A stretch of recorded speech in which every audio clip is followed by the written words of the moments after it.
안녕하세요. 책안들입니다.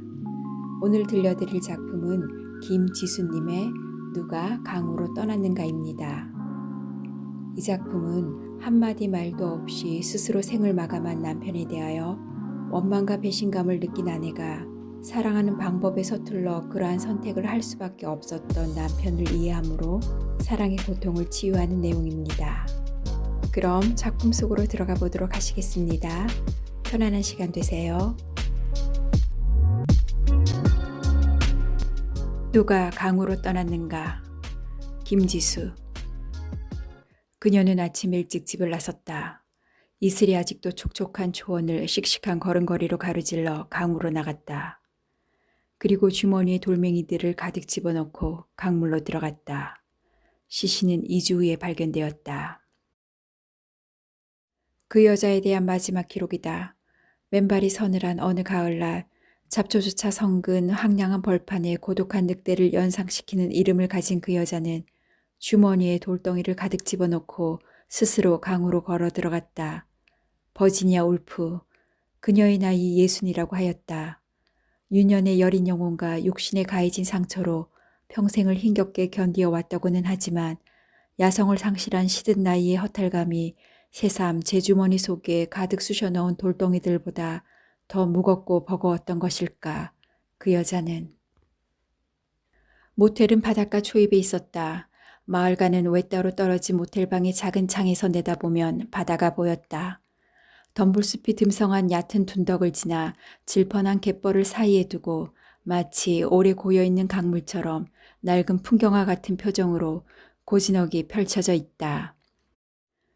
주머니에 돌덩이를 집어넣고 곧장 걸어 들어가면 누구 다른 이가 붙잡을 사이도 없이 이내 가라앉을 수 있을 만한 거리였다. 바람끝이 시린 늦은 계절이어서인지 물에 들어가는 사람은 아무도 없었다. 하루 종일 바다는 흐리고 칙칙했다. 절박한 누구라도 빠져 죽고 싶지 않을 만큼 스산하고 혼탁한 잿빛을 띠었다. 외폴이라는 마을 이름을 듣고도 잡념에 가로막혀 바다는 미처 떠올리지 못했다. 아니, 강화도라고 했을 때 먼저 바다를 떠올려야 하지 않았을까? 예쁜 모텔이 있어. 나머지 일은 내가 처리할 테니까 그냥 편히 쉬었다가 떠나요. 가구까지 말끔히 정리해버린 빈집으로 태어나게 된 지윤을 승용차에 태워 이리로 데려온 건 신우이이자 대학 후배이기도 한 인경이었다. 인경은 겨우 하룻밤을 같이 머물러주고 돌아갔다. 복지단체 봉사 등 원래 사회활동이 활발한 그녀는 누군가의 한가로운 대화 상대로 남기에는 버려놓은 일이 너무 많을 것이다. 모텔이 위치한 자리가 섬의 어느 쪽인지는 알 수 없다. 해안선을 따라 방첨용 철조망이 끝없이 이어졌고 포구 쪽으로는 횟집들이 드문드문 늘어서 있었다.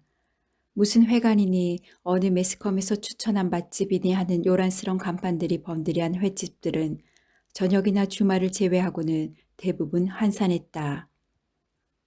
닫혀있는 통유리창 너머 서로 둘러앉아 한담을 나누거나 부식거리를 다듬는 식당 아주머니들도 매양 같은 풍경이었다. 가끔 출입문이 드르륵 열리고 갯벌에 내려앉는 바다 갈매기들에게 던져줄 생선 찌꺼기를 담은 양동이를 든 안악들이 거리에 깔린 비린 정막을 휘저었다. 갈매기들은 거의 항상 갯벌에 얹혀있는 고깃배의 이물에 즐비하게 앉아 있었다. 아득한 창공을 향해 도도한 고개를 세우고 떠날 곳을 모색하는 순례자들 같았다. 그러나 생선 찌꺼기가 던져지면 갈매기들은 한꺼번에 수선스런 날개짓을 하며 내려앉았고 갯벌은 이내 난장판이 되었다. 뒤집어지는 광경의 안악들은 이빨을 드러내고 갈매기처럼 끼룩거리며 웃었다. 지우는 하루에 2번 산책을 나갔다. 외부 손님들이 타고 오는 차량이 드문 한가한 시간에 주머니가 커다란 카디건을 입고 그 주머니에 손을 찌르고 걸었다. 닷새가 지났지만 하루하루가 너무 무거워서 5년은 지난 것 같았다. 그리고 똑같은 날들이 앞으로 500년쯤은 지속될 것 같았다. 그러나 이제 기껏 하루가 남았다. 내일이면 이 나라를 떠나는 항공권을 그녀는 그 커다란 카디건 주머니의 지갑 속에 간직하고 있었다. 바닷가를 느리게 걸으면서 지우는 이따금 고개를 쳐들고 흐름을 멈춘 강물 같은 적막한 바다를 지켜보았다. 바다는 여전히 어둡고 칙칙했고 그보다 더 어둡고 칙칙한 갯벌을 반쯤 베어 물고 있다. 잿물을 들인 포목을 질펀하게 펼쳐놓은 듯한 흐린 바다를 바라보면 그 한 자락으로 숨구멍이라도 틀어막힌 양 가슴이 그냥 답답하고 막막했다. 60이라니 자살하기엔 너무 애매한 나이라고 생각했던 때가 있었다. 치열한 정신세계를 소유한 그 영국 여자에 대해서 처음 알았던 젊은 시절의 일이었다. 반으로 똑 자른 30이라면 몰라도 느닷없다고 생각했다. 삶이 그처럼 버거웠다면 진즉 반격을 가했거나 아니면 그때까지 순응해 왔던 대로 터득한 순리를 따르는 게 더 자연스럽다고 믿었다. 그때는 그 나이에 뭐든지 느닷없이 보일 거라고는 깨닫지 못했다. 물러설 수도 없고 나아갈 수도 없이 고인 강물 같았을 나이. 지윤이 그때 더욱 견딜 수 없었던 것은 지독히 불운했던 한 여자의 생애에 대한 순수한 연민 때문이었을 것이다. 그런데 이제 지윤이 그 나이에 가까웠다. 그 여자의 생애와 닮은 점은 없지만 물러설 수도 나아갈 수도 없는 삶과 죽음 사이의 애매모호한 즈음에 하필 고인 강물 같은 바다가 코앞에 있었다. 60을 바라본다지만 요즘은 너무 젊어 친구들은 시들지 않고 생생했다. 치밀한 체력과 건강관리로 젊음을 유지했고 그도 모자라 호르몬제와 태반주사의 힘을 빌리는 친구도 있었다. 피부는 보드랍고 팽팽했고 아직도 생리를 한다는 친구는 짐승처럼 징그러워 보였다. 때에 맞지 않는 과일과 식물들이 지천이듯 다들 세월을 거슬러 살고 있었다. 별다른 노력을 하지 않는 지윤이 그중 가장 제 나이에 근접해 보였다. 지윤은 그 징그러운 친구들을 한 달에 한 번 만나거나 혹은 두 달에 한 번, 반년에 한 번쯤 만났다. 한 달에 한 번 만나던 친구를 두 달 만이나 반년 만에 만나는 경우는 있었으나 두 달에 한 번이나 반년 만에 한 번쯤 만나던 친구를 한 달에 한 번 보거나 그보다 자주 만나는 경우는 거의 없었다. 애매하고 끔찍한 나이에는 친구들과의 관계도 애매하고 끔찍했다. 지난달 고등학교 동창회의 밤 친구들은 오랜만에 모임에 나온 지윤을 보자 표정들이 굳어졌고 말을 삼갔다. 곧 이민을 간다는 지윤의 발언에 친구들은 긴장과 조심성을 깨고 놀라움을 드러냈고 느닷없다는 반응을 보였다. 수속을 받고 있다는 얘기를 한 적이 없었기 때문이었다. 더욱이 이주할 곳이 호주 남부의 태즈메이니아라는 도서지방이라는 데에는 다들 호들갑스러웠다. 우리 나이에 무슨 영광을 보자고 생전 들어보지도 못한 이국의 섬에서 적응하느라고 힘들 까닭이 있느냐는 것이 대부분의 공통된 의견이었다. 굳이 섬이어야 한다면 제주도가 낫겠다. 일단 말이 통하고 그래도 정서가 닿지 않니? 라고 부득불 제주도로 떠미는 친구도 있었다. 지우는 그냥 잠자코 듣고만 있었다. 친구들의 얘기는 남편 준섭이 갑자기 그 알지도 못하는 섬으로 이민을 가자고 처음 제의했을 때 지윤이 했던 말과 똑같았기 때문이었다. 그는 완강했다. 뭐든 당신의 의견을 존중했어. 하지만 이번만은 날 믿고 날 따라주었으면 해. 지윤은 집요하게 설득당했다. 바다에 갇힌 그 섬엔 온통 살림이 울창하대. 난 나무를 베어다 팔고 어린 나무를 심는 벌목공이 되고 싶어.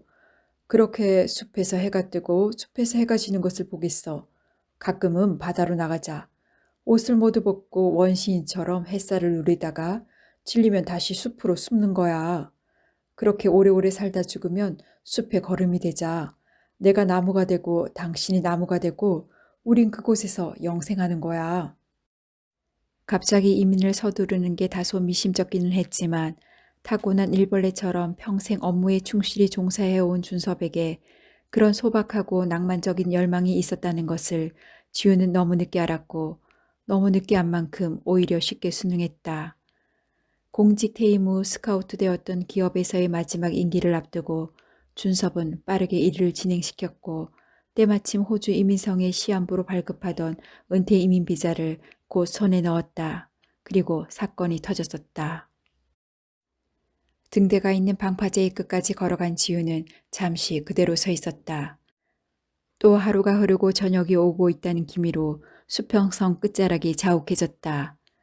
가뭇가뭇한 하늘과 바다의 흐린 경계선이 더욱 뭉개져서 마치 두 물질이 갈라지기 전에 원형의 모습 같았다.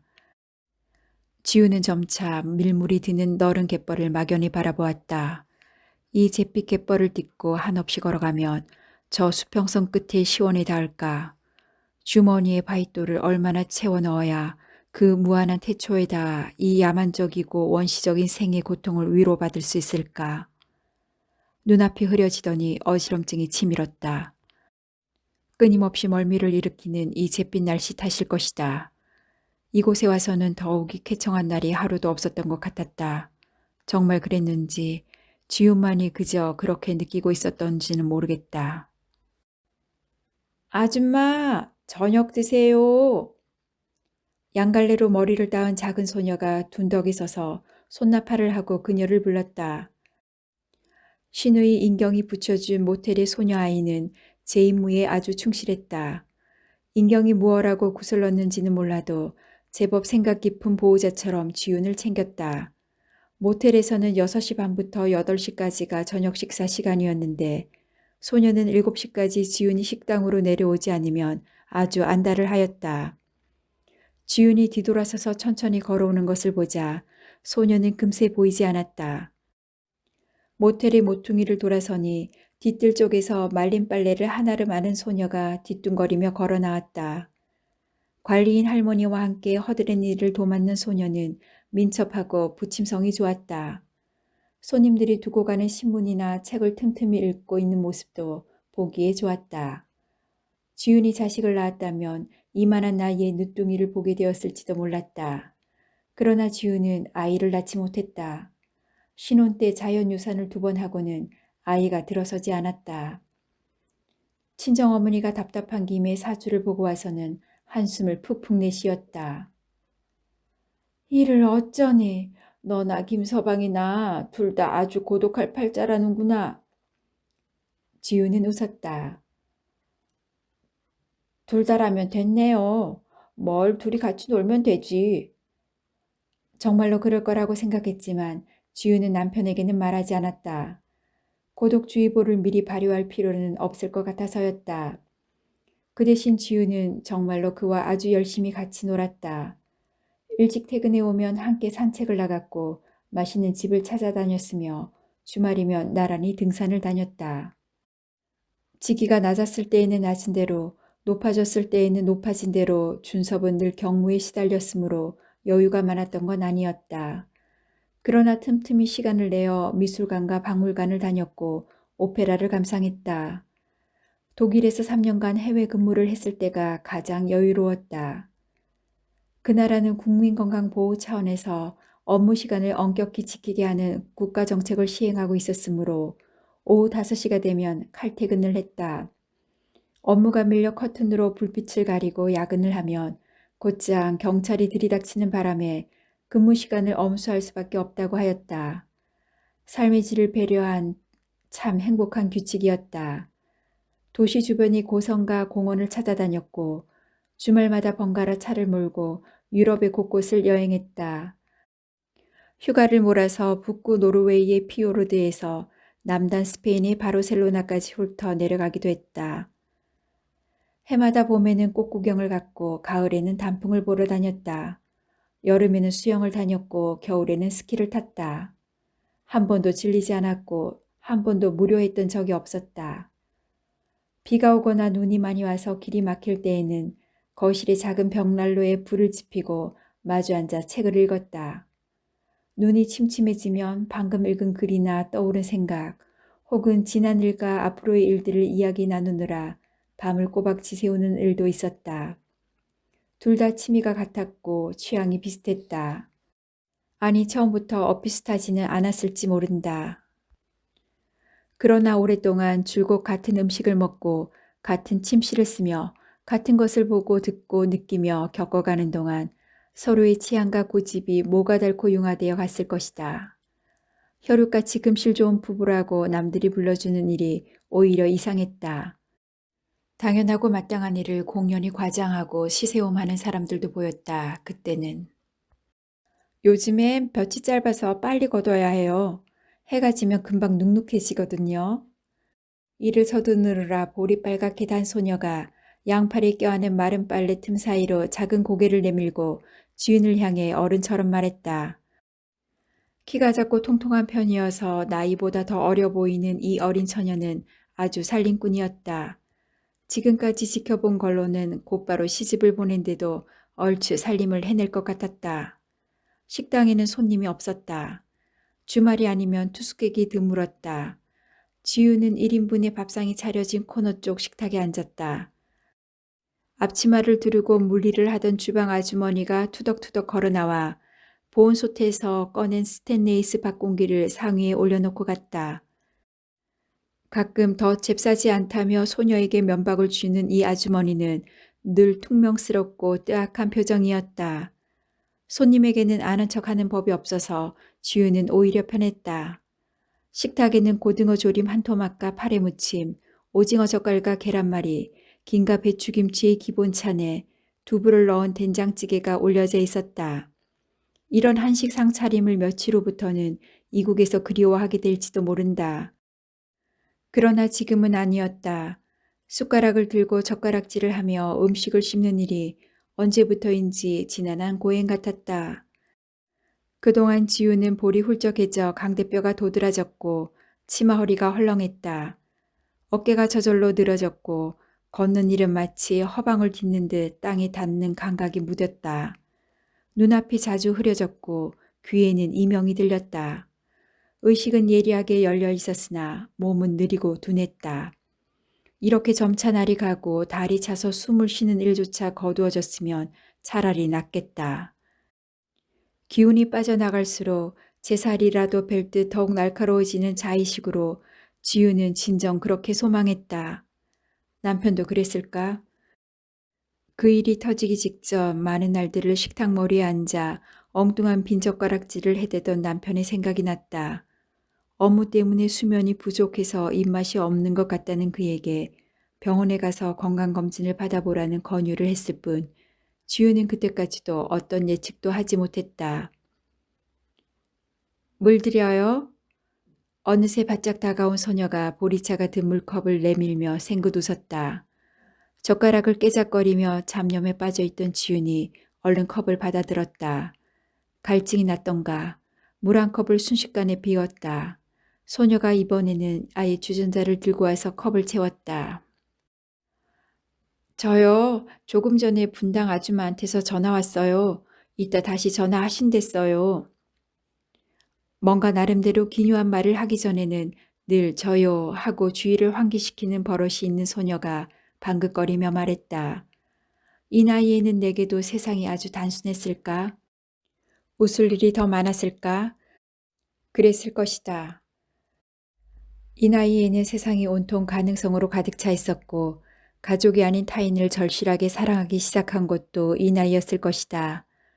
그럼에도 불구하고 자주 말갛게 웃는 소녀가 지우는 문득 신기했다. 멀리 이민 가신다면서요? 소녀가 맞은편 의자에 가만히 걸터 앉으며 여전히 하얗게 웃었다. 탁자 위에 올려놓는 두 손이 앳된 얼굴과는 달리 벌겋고 까칠했다. 철늦은 반팔 소매 밖으로 빠져나온 팔도 의외로 빈약하고 윤기 없이 그을려 있었다. 저요, 전 비행기를 타본 적이 없어요. 하늘에 붕 뜨는 기분이 어떨까 맨날 생각만 해봤어요. 모아세운 두 팔에 턱을 개어 동그란 얼굴을 갸웃이 기울이고서 큰 비밀처럼 소녀가 자근자근 털어놓았다. 저요, 전 자칫하면 아기 때 비행기 탈 뻔했대요. 고아원에서 절 2번이나 해외 입양 보내려고 했는데 2번 다 제가 막 울고 토하고 너무 아파서 포기했대요. 소녀가 고아원 출신이라는 것은 처음 알았다. 제 나이보다 훨씬 민첩하고 숙성한 것은 태생의 결핍을 채우기 위한 본능적인 적응력이었던가 싶어 안쓰러운 마음이 든다. 그래서 전요 가끔 알지 못하는 먼 나라에서 살고 있는 절 상상해 볼 때가 있어요. 소녀가 덧붙여 작게 말했다.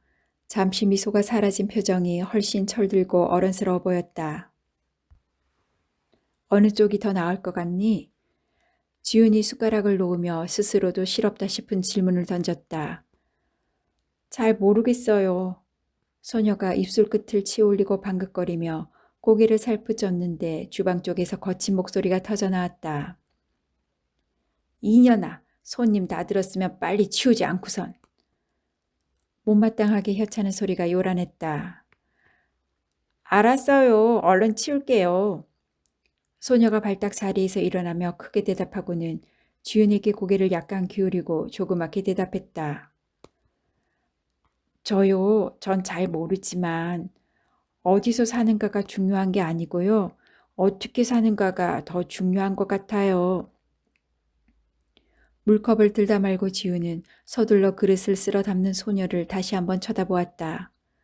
요즘엔 너나 없이 영리한 아이들이라지만 또래의 대답치고는 놀라운 답변이었다.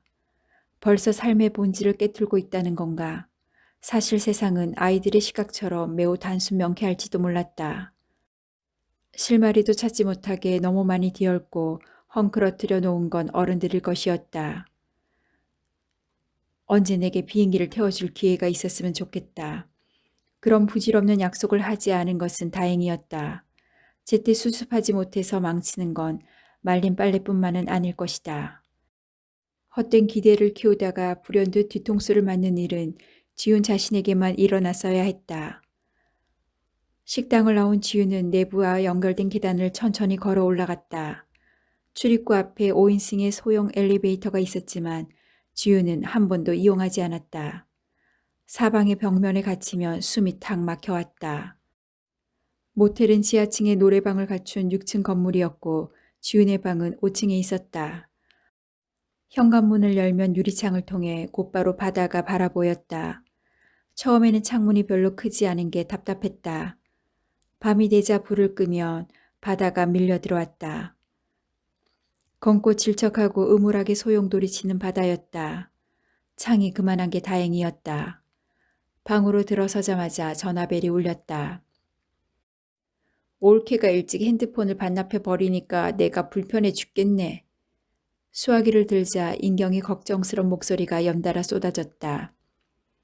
별일 없죠? 지낼만 해요. 존댓말과 반말을 뒤섞는 신우이의 어휘는 가끔 남편과 닮았다. 남편도 그런 식으로 말하곤 했다. 별일 없지? 혼자 지낼만 하겠어? 퇴근이 늦어지거나 출장이 길어지면 남편은 그렇게 전화를 해왔다. 검찰에 소환되기 직전 마지막 날도 그랬다. 별일 없지? 응, 나도 괜찮아요. 그리고 그는 그날 밤 퇴근하는 대신 사무실 13층에서 몸을 던졌다. 여보, 미안해. 그가 메모지에 휘갈긴 단 한 줄의 유서가 없었으면 영문 모를 실족사인 줄 알았을 것이다. 이사 올 사람에게 열쇠도 넘기고 정리 다 됐어요. 그런데 그 아파트에 사는 올케 친구 있잖아. 그 혼자 산다는 친구. 언니 소재를 자꾸 물어서 그냥 가르쳐줬네.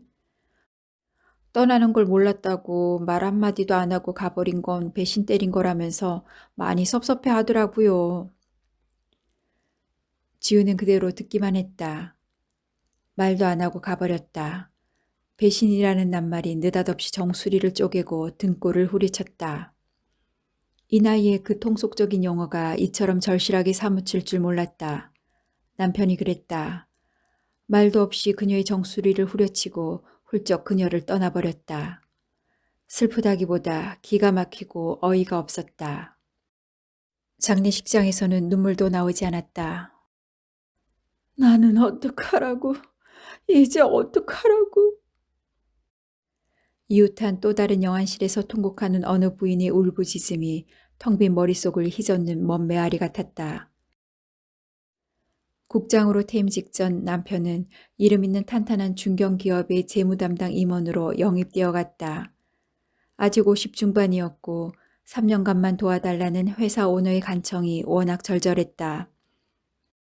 그러나 막상 입사해보니 외형적인 기업 규모와는 달리 재정체제가 주먹구구식이고 오너 가족의 사적인 근거와 명확한 한계가 구분되지 않는다며 난감해했다. 우선적으로 계열사와 얽힌 채무관계를 정리하고 개혁하는 과정 중에 이해관계가 얽힌 다른 임원들과의 알력과 견제가 얽혀 지지부진 시위를 끄는 동안 세무감사가 이어졌고 남편은 결과적으로 축적된 분식회계의 책임을 떠안은 것 같았다. 오너의 법적 책임과 기업의 해체 위기를 벗어나기 위해서 일단 개인이 업무 과실로 뒤집어쓰는 방법밖에는 없었을 것이다.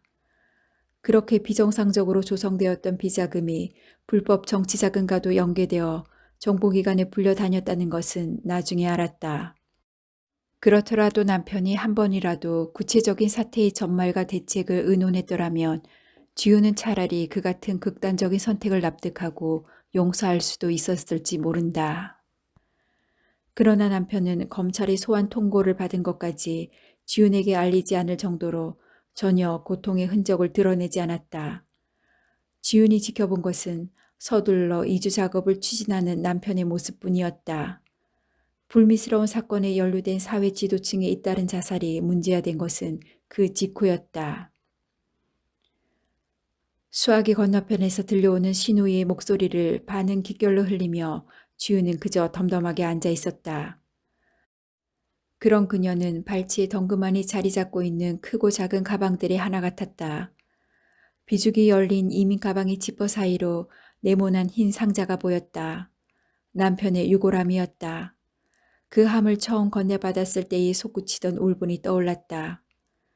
혼자 남겨질 아내의 절망이나 슬픔, 외로움에 대한 손톱만큼의 배려도 없이 훌쩍 세상을 버리고 태평스레 뼈가루로 남아있는 남편을 그녀는 도저히 용서할 수가 없었다. 화장을 한 것은 잘못인지도 몰랐다. 단 한 번만이라도 그녀 앞에 그를 일으켜 세우고 나는 당신에게 무엇이었냐고 물었어야 했다. 30평생을 같이 먹고 입고 대화를 나누며 살을 비비고 그 숨결을 새겼던 것은 송두리째 거짓된 행동이고 장난이었던 것이냐고 묻고 싶었다. 정신이 아득해지는 슬픔을 넘어 유골함을 볼 때마다 그녀는 이를 바드득 갈았다. 납골당에 안치 않은 대신 그녀는 그것을 가방에 넣었다. 테즈메이니아 그 알지 못할 섬의 나무들에 그 인정머리 없는 뼈가루를 남김없이 뿌려버리리라. 그것이 고통스럽게 떠나간 남편에 대한 연민만큼이나 억울하기만 한 그녀가 행할 수 있는 유일한 슬픈 보복이었다. 옳게 또 쓰러지지 말아요. 새끼 꼭 챙겨 먹고. 인경이 전화를 끊기 전에 신신당부를 했다. 며칠 전 49제를 끝낼 때까지 지우는 자주 혼절을 했다. 미처 추스르지 못한 감정의 덩어리들이 자꾸 그녀를 넘어뜨렸다. 간단한 샤워를 끝내고 지우는 자리에 누웠다. 종일 겨우 두 끼를 서성거렸을 뿐인데 수백 리길을 허이허이 헤매고 다닌 것처럼 뼈마디가 짓눌려오며 온몸이 너무 무거웠다. 눈을 감았다. 전등이 환하게 밝은데도 무거운 눈두덩으로 일렁이는 잿빛바다가 밀려왔다. 어쩌자고 사람들은 스스로 고층에서 뛰어내리고 스스로 목을 매달며 스스로 무거운 돌덩이를 채워놓고 강으로 들어가는 것일까. 눈을 뜨나 감으나 이처럼 악착같이 눈두덩이에 치달라붙는 어둠 때문인가. 몸을 일으키나 누우나 이처럼 지구를 매단 것처럼 힘겨운 생존의 무게 때문인가. 다시 어지럼증이 일며 두통이 머리를 찔렀다. 서너 술 뜬 저녁이 체한 것처럼 명치 언저리에 무슨 쇳덩이 같은 것이 치밀었다. 지우는 일어나 앉아 벽에 등을 기대고 앙주먹을 쥐어 제 가슴을 쳤다. 또 쓰러지면 안 된다. 테즈메니아에 무사히 도착해야 했다. 아무도 없는 그 이국의 섬을 혼자 어슬렁거리며 아주 늙어 꼬부라질 때까지 오래오래 살 것이었다.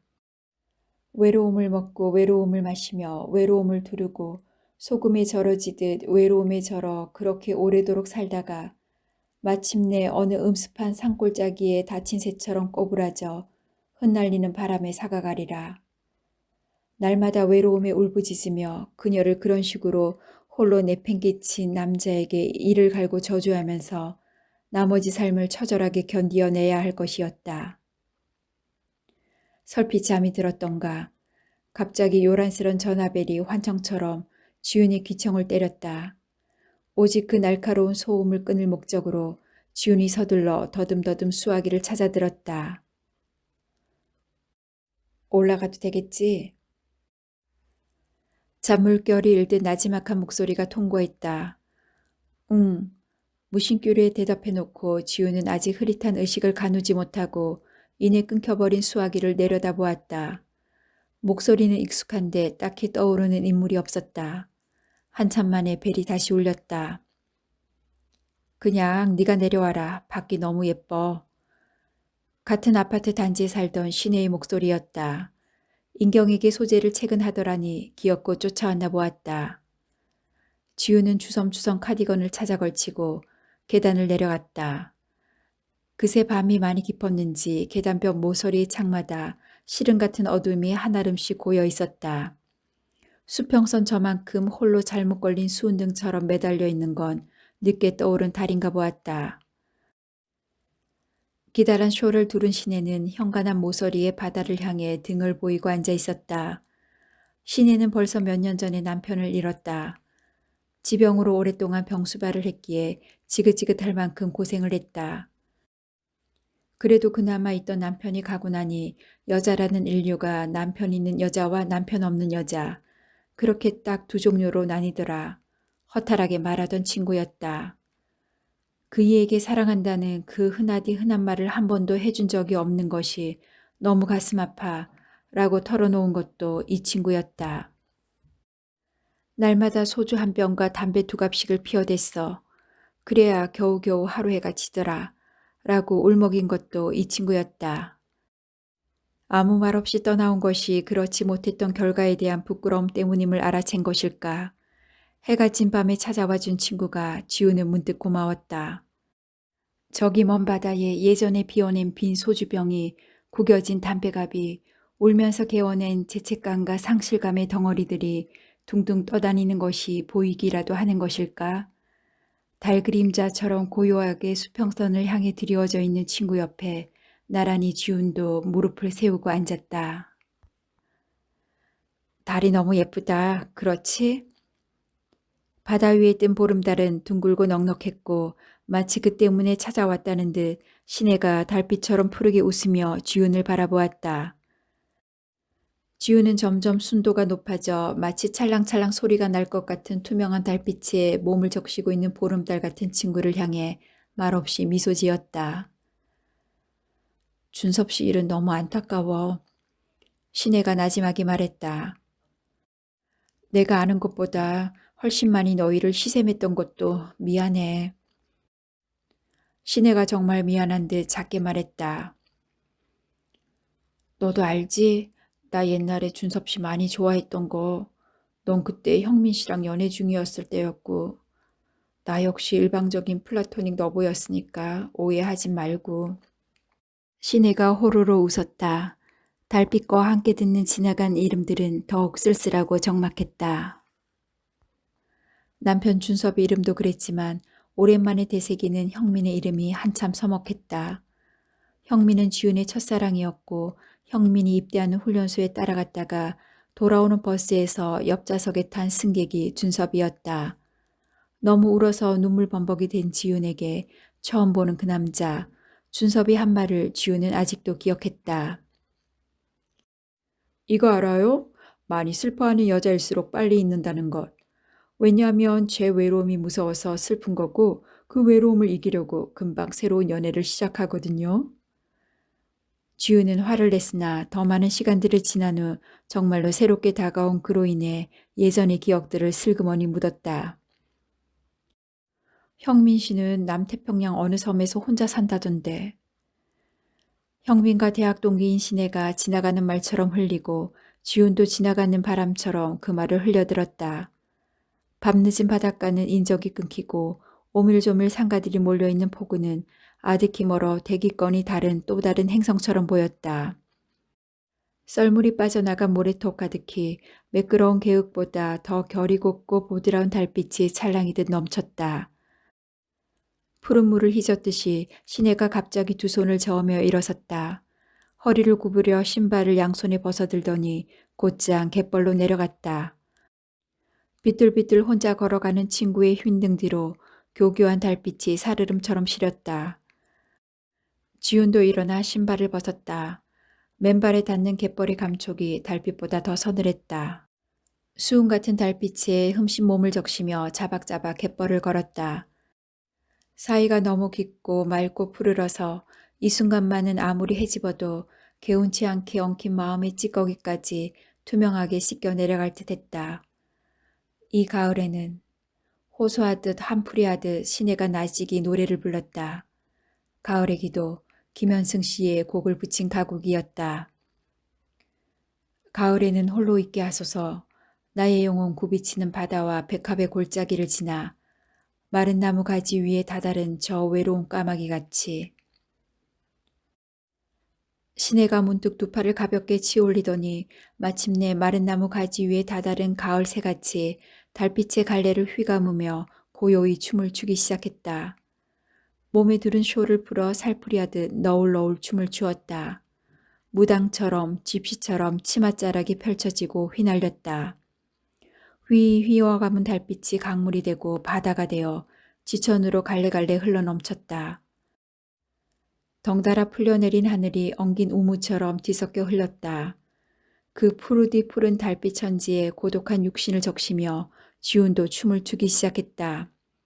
이승과 저승 저 허망한 탄식의 다리를 사뿐히 건너 막막한 허공을 가르는 푸른 홀령이 되었다.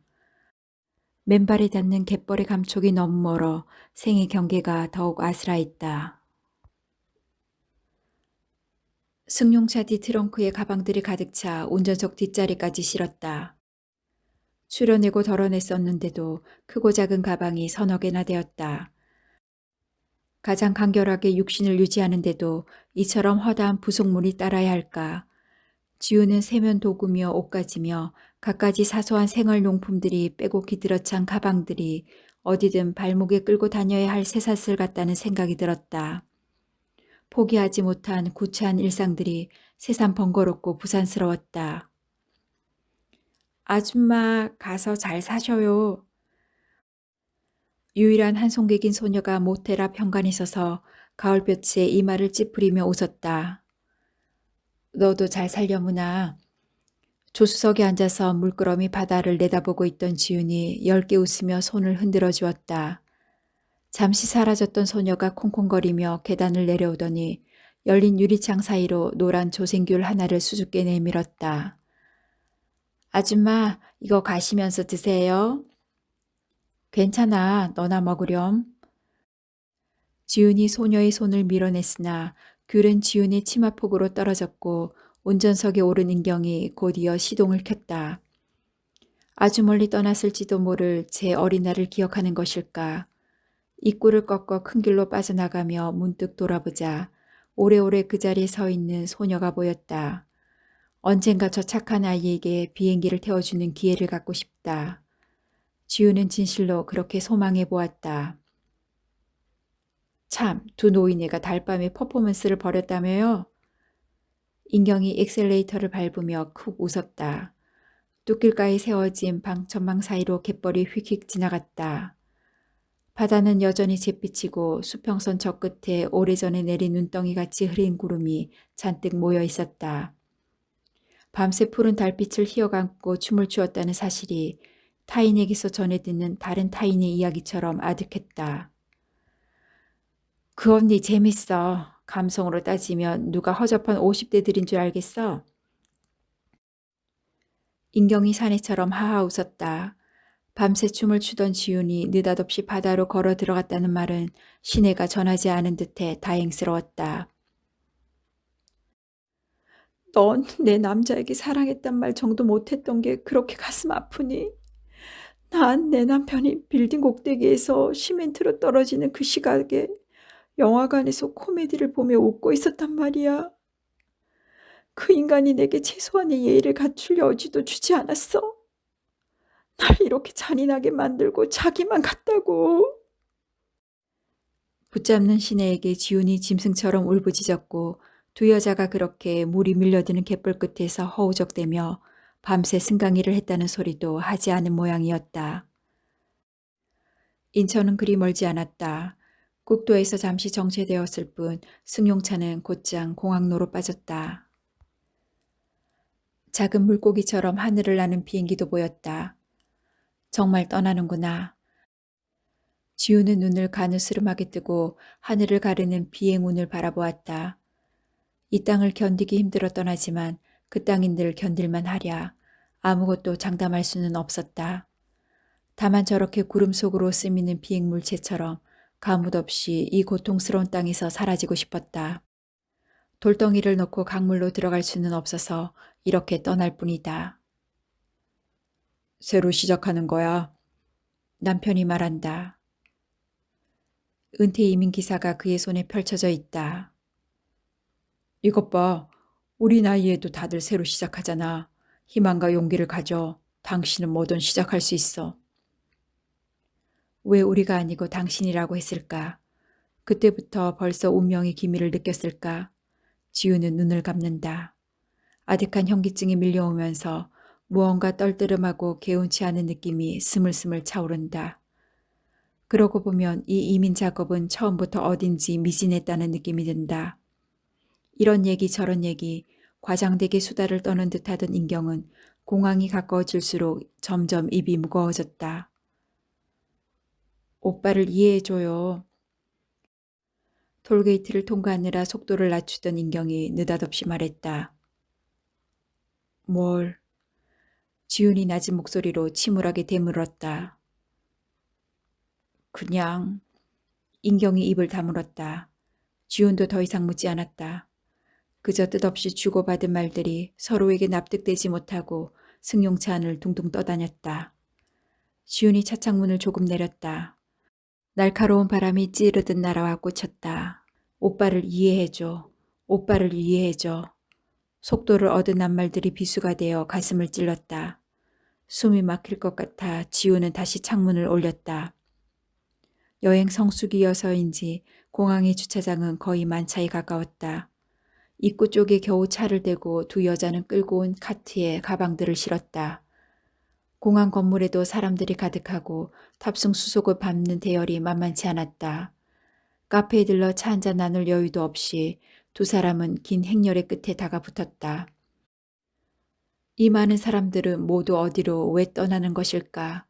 저마다 어떤 방식으로 사랑과 정을 나누었고 어떤 방식으로 그 인연을 떠나보내는 것일까?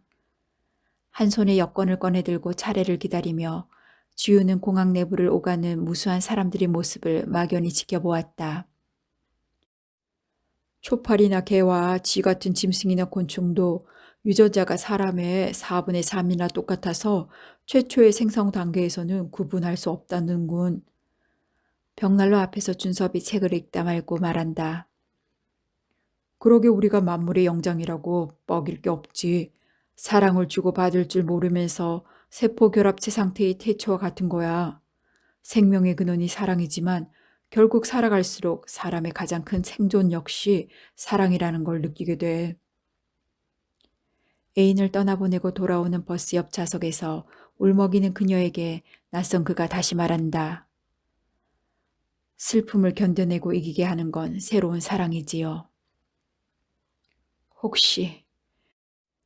한참 동안 우두커니 서 있던 지훈이 그때까지 머릿속에 맴돌던 의문의 꼬투리를 잡아챘다. 마침 그녀들의 차례였다. 기다리고 있는 항공사 사무원을 향해 한 발 먼저 앞서 나가려던 인경이 의아한 눈으로 지훈을 돌아다 보았다. 지훈이 숨가쁘게 물었다. 형민 씨가 태즈메이니아에 살고 있는 거 맞아? 그거. 순간 반사적으로 고개를 외면하는 인경의 눈빛이 크게 일렁이는 것을 지훈은 놓치지 않았다. 직원이 재촉하듯 쳐다보는 것을 개의치 않고 지훈이 확신을 가지고 다그쳤다. 오빠가 미리 알고 있었지? 인경이 우물쭈물 대답했다. 어차피 도착하면 알게 되겠지만. 뒷차례의 손님들이 앞서 나갔고 옆으로 비켜선 인경이 애걸하듯 덧붙였다. 제발 오빠의 부탁이야. 언니를 꼭 보내라고 했어. 지훈의 머리가 실타래처럼 엉키며 순간 감전이 된 듯 멍해졌다. 준섭은 처음부터 의도적으로 지훈만의 이민을 계획한 것이었다. 사태가 악화되자 극단적인 선택을 각오하고는 외롭게 남겨질 지훈을 위해 옛사람을 다시 만나는 기회를 주도 면밀하게 마련했다. 다리가 호들거리면서 지훈은 뒤통수를 맞은 듯 정신이 아득했다. 이 남자는 대체로 이런 식이로군. 지훈이 이를 악물었다. 사람을 떠나보는 외로움을 치유하는 것은 새로운 사람이랍니다. 젊은 날의 그가 다시 달래듯이 말한다. 그렇다고 당신은 이런 식으로 나를 정리해? 유치해 정말. 지훈이 이를 더욱 악물었다. 입술이 심하게 일그러지면서 순식간에 코끝이 메워지더니 더운 눈물방울이 쉴 새 없이 넘쳐나 얼굴을 적시고 가슴을 적시고 온 육신을 적셔내렸다. 살아가는 방법에 정형이 없듯이 사랑하는 방법에도 정답이 없을 것이다. 그러나 사랑하는 것은 그 방법을 아는 것이다. 책을 읽던 남편이 다시 한 구절을 들려준다.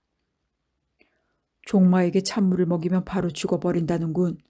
사랑하는 방법에 서투르면 그처럼 우매하게 행동하게 되겠지.